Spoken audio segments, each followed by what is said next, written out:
आज जब गाड़ी लेकर बाहर निकला तो मैंने देखा कि हमारे आगे तो भाई साहब चल रहे थे, अब ये पीछे पीछे और मैं आगे आगे चल रहा था। थोड़ी देर बाद भाई साहब अपनी गाड़ी को पीछे लिए और फिर मैं निकल गया यहाँ से सीधे गोपालपुरा बाईपास की तरफ। अब गोपालपुरा बाईपास भी चल रहा था काम एलिवेटेड का, क्योंकि यहाँ पर भी अब एलिवेटेड बन जाएगी तो यहाँ पर ट्रैफिक की भी अब टेंशन खत्म हो जाएगी। उसके बाद मैं पहुंच गया विद्यापीठी पर। यहाँ पर जाकर मैंने भर दिया यहाँ पर पूरी बोतल, और बोतल भरने के बाद इनको लगा दिया ठिकाने, और यहाँ पर पानी रखने के बाद सीधा निकल गया आगे की तरफ। अब यहाँ पर हमारे गंजा अंकल पता नहीं किस ख्याल में खोए हुए थे, अचानक उनको पता चला कि कैमरा चल रहा है, तो फिर श्याम बाबा का आशीर्वाद लेकर और आज की जर्नी को स्टार्ट करा, क्योंकि बाबा का नाम सबसे पहले। उसके बाद हमारे पास आ रहा था एक फोन कि लाइब्रेरी में पानी खत्म हो गया, तो सीधे गाड़ी लेकर निकल गए लाइब्रेरी की तरफ, और थोड़ी देर बाद पहुंच गए श्याम लाइब्रेरी पर। यहाँ पर पूरी बोतल भरने के बाद इनको भी लगा दिए ठिकाने, और ठिकाने लगाकर गाड़ी लेकर निकल गए आगे की तरफ। और आज बहुत दिनों बाद भाई साहब हमारी गाड़ी पर आ गए थे, पता नहीं क्या इनको आज तरस आ गया था हमारे ऊपर कि आज हम दिनेश भैया के साथ जाएंगे। ऐसे में हॉस्पिटल के वहाँ पर रख दिया हमने पानी,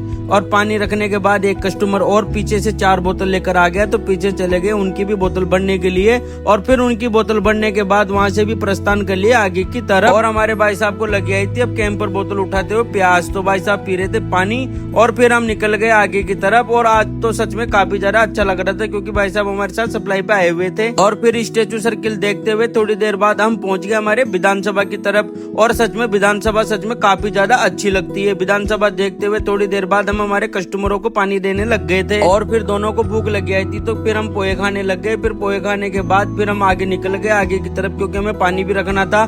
थोड़ी देर बाद हम पहुंच गए हमारे जीतू भैया के पास में, लेकिन मैं आज लेट आया था तो जीतू भैया नाराज थे और मुझे चाय भी नहीं पिला रहे थे। बार बार मैं इनको बोल रहा था कि भाई चाय डाल दो, पर ये नहीं पिला रहे थे। और जब मैं जाने लगा तो चाय लेकर मेरी गाड़ी के पास आ गई, लेकिन मैं भी पूरा जिद्दी हूँ। मैंने कहा नहीं, मैं चाय नहीं पीऊंगा, और मैं वहाँ से निकल गया आगे की तरफ। और आज संडे का दिन था तो आज इतनी जल्दी भी नहीं थी, तो आराम से हम दोनों भाई सप्लाई कर रहे थे। उसके बाद हमारी सप्लाई भी अब खत्म होने वाली थी, सिर्फ 2 ही कैंपर रखने थे। बस अब 2 कैंपर रखने के बाद हम फ्री हो जाएंगे। अब मिलेंगे आपसे अगले ब्लॉग में।